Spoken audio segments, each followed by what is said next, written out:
New York State's waterfronts are exciting and diverse. From Niagara Falls to Montauk Point, New York Harbor to the lakes of the Catskills and the Adirondacks, the Delaware River to the Finger Lakes, and the Hudson River and the Canal System to the Great Lakes and the St. Lawrence River. The waterfront plays a vital role in the lives of New Yorkers.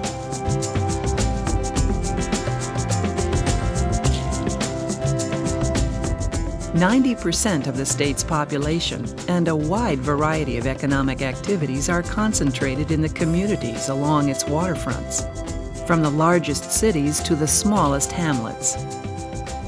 Our waterfronts are rich in natural resources, with abundant fish and wildlife as well as bluffs, beaches, wetlands, forests, and rolling farmlands. Governor Pataki has made the protection and enhancement of New York's waterfronts a priority, and under his careful stewardship, New York's waterfronts are thriving. More and more people are seeing their waterfronts as the way to bring new life and energy to their community. They're doing this by creating new economic activity, redeveloping historic and abandoned structures, improving waterfront recreation, and restoring natural resources. They have found the keys to make the most of their waterfront assets include a clear vision and plan, broad public involvement, creative partnerships, patience, persistence, and a step-by-step strategy. One of the ways communities, whether they're a rural town or a New York City neighborhood, can take full advantage of their waterfront is by using New York State's local waterfront revitalization program.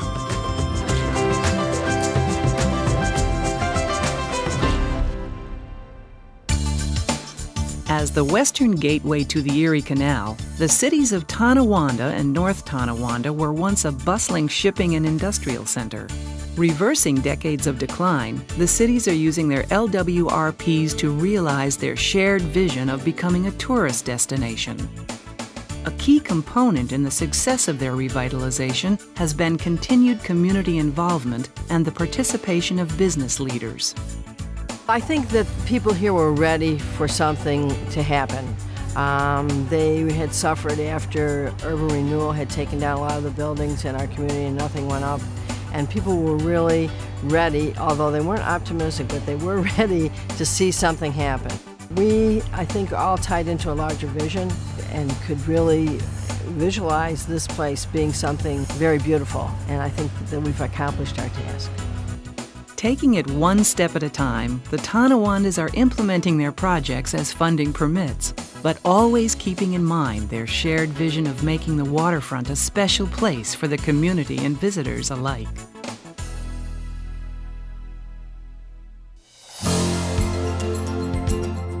Oswego, on Lake Ontario, is redeveloping its downtown by building on its waterfront heritage.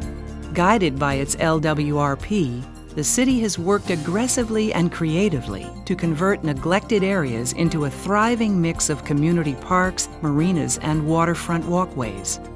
What's made the planning so successful is that we had the LWRP to be a big picture kind of guidebook for us, and we recognized that it was important to have all the stakeholders at the table each time you progressed on a new segment of your development. Oswego's vision was of a revitalized downtown, increasing waterfront and downtown activity with new parks and promenades on Lake Ontario and the Oswego River. Working with a wide variety of public and private partners, Oswego has realized this vision and is building on its success. Oswego's public improvements have leveraged nearly $16 million in private investment, and new projects continue to spin off from the activity that surrounds the waterfront. Greenport, Long Island has a rich and colorful maritime history. But by the 1970s, the decline of traditional industries caused the waterfront to deteriorate and forced the village to make decisions that would shape its future. To protect and enhance its waterfront, the village developed a local waterfront revitalization program. The LWRP has focused the village and the community on the need to preserve the waterfront for uses that contribute towards the stabilization and retention of a diverse community. Today, the centerpiece of Greenport's revival is Mitchell Park and the private sector investments that it's generated. In Mitchell Park, we've created a public amenity right in the heart, the very soul of the community. It's visible. Anybody who lives here, anybody who visits here can't get through Greenport without seeing it. It's beautiful, it's focal, it's totally accessible to everybody. Mitchell Park is part of a reinvigorated community, attracting tourists, generating sustained growth for Greenport's tax base, and stimulating reinvestment in surrounding neighborhoods.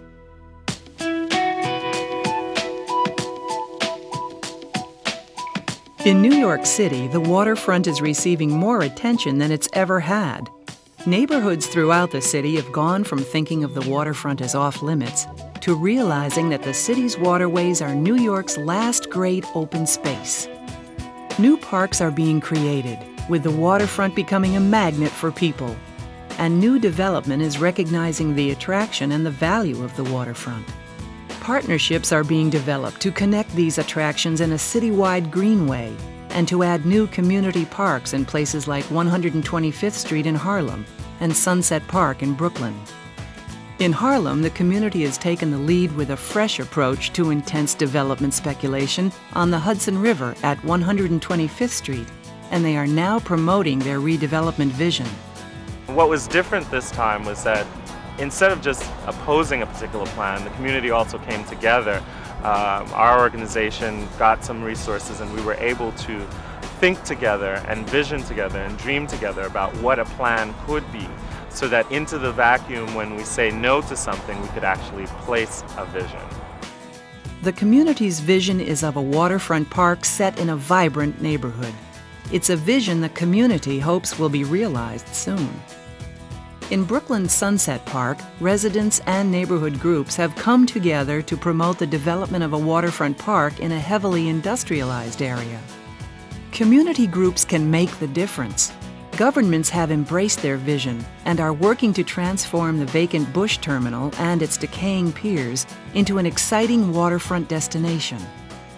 Using its LWRP, New York City has the planning framework in place to help communities achieve their vision of a vibrant public waterfront.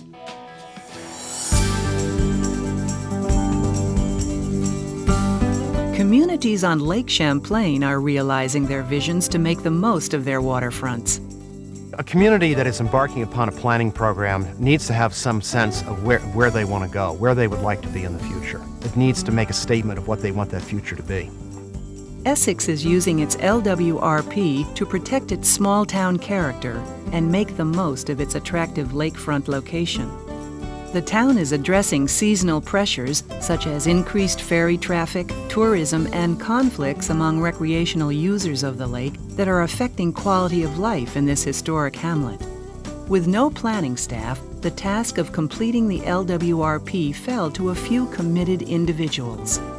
I think the most important and amazing thing to me about this group of 6 people that we worked with was that we scheduled meeting after meeting after meeting, and everybody showed up. Nobody ever missed a meeting, and I've never seen a group of people more committed to this project. These volunteers have made a real difference to the community. By completing its LWRP, the town is well positioned to achieve its vision of protecting its small-town historic character.